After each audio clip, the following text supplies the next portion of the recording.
സ്വർഗത്തിൽ ദൈവത്തിന്റെ ആലയം തുറക്കപ്പെട്ടു. അതിൽ അവിടുത്തെ വാഗ്ദാന പേടകം കാണായി.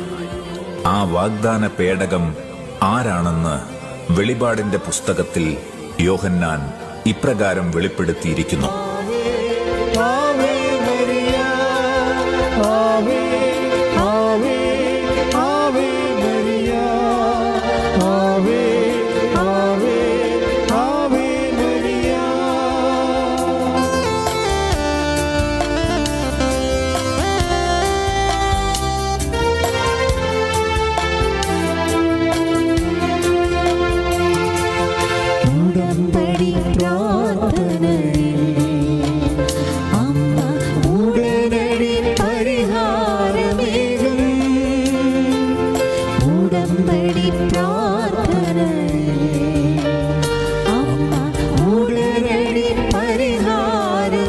സൂര്യനെ ഉടയാടയാക്കിയ ഒരു സ്ത്രീ, അവളുടെ പാദങ്ങൾക്കടിയിൽ ചന്ദ്രൻ, ശിരസിൽ 12 നക്ഷത്രങ്ങൾ കൊണ്ടുള്ള കിരീടം.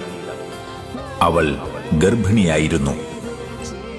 അവൾ ഗർഭിണിയാണെന്ന് പറയാൻ കാരണം, പഴയ നിയമത്തിൽ വാഗ്ദാന പേടകത്തിനുള്ളിൽ ദൈവത്തിന്റെ വചനങ്ങൾ കൽപ്പലകകളിലായി ദൈവം നിക്ഷേപിച്ചിരുന്നു എന്നതത്രേ. പുതിയ നിയമത്തിലെത്തിയപ്പോൾ തൽസ്ഥാനത്ത് വാഗ്ദാന പേടകമായ പരിശുദ്ധ അമ്മയുടെ ഉദരത്തിൽ ജീവനുള്ള ദൈവത്തിന്റെ വചനം ദൈവം നിക്ഷേപിച്ചത് മാംസത്തിൽ തന്നെയായിരുന്നു.